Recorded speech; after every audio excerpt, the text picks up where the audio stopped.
Welcome to Easy Driver, the most reliable source of automotive information on YouTube. Please like, share, comment and subscribe. Welcome back. In Part 2, we'll look at how digital twins improve production planning results, the key KPIs to watch, and a practical rollout plan that works in real Japanese automotive plants. Short lead times mean less room for error. When demand swings, planners need to reshape the schedule without breaking takt or quality gates. Digital twin planning helps by modeling the real constraints that matter, then showing what happens when the mix changes. How digital twins improve production planning results, and the KPIs to watch. A good twin improves results because it turns, "we think this will work," into, "we tested it." The best use is fast scenario testing with measurable outcomes. Instead of debating opinions in a conference room, teams compare scenarios with the same KPI set. That makes decisions quicker, and it reduces the surprise problems that show up mid-shift. Better plans before you touch the line, what you can simulate in minutes. In 2026, the most valuable simulations are the ones tied to everyday disruptions. Supplier delays and logistics hits, late containers, port congestion, weather, or a trucking shortfall. Parts substitutions, approved alternates, but with different install time or extra checks. Staffing changes, absences, training time, skill limits, and overtime caps. Maintenance windows, planned stops, plus the risk of pushing them too far. New model ramps, early builds often run slower and create quality holds. Line balancing, moving tasks or changing the sequence to protect takt.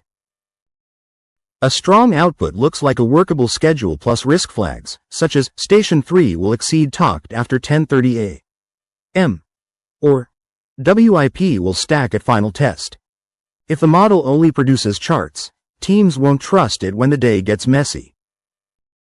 A simple KPI set for Japanese automotive planning teams.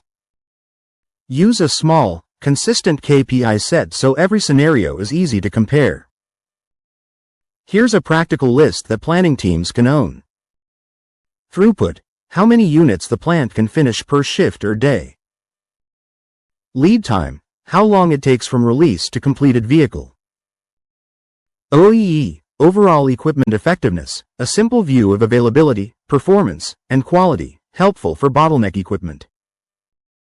WIP, work in process, how much inventory is sitting between steps, often a warning sign of hidden constraints. On-time delivery, whether builds match the promised ship dates. Changeover time, time lost when switching models, colors, or variants. Scrap and rework, quality cost that grows fast when sequences get rough. Energy use, not just total kilowatt hours, but peaks caused by poor scheduling, paint and ovens matter here.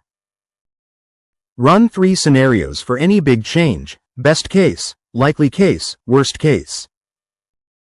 1 caution. Don't chase a single KPI and hurt the others. A plan that boosts throughput but increases rework can still lose money, and it can damage quality scores. A practical 2026 rollout plan for digital twin production planning in Japanese automotive. Digital twin production planning works when it's treated like an operating tool, not a one-time project. A realistic rollout can fit into 90 days to 12 months, as long as the scope stays tight. Digital twin production planning isn't about fancy visuals, it's about better decisions before the line changes. When teams start small, focus on real constraints, and build trust in the model, they plan with less risk and more confidence. Thanks for watching.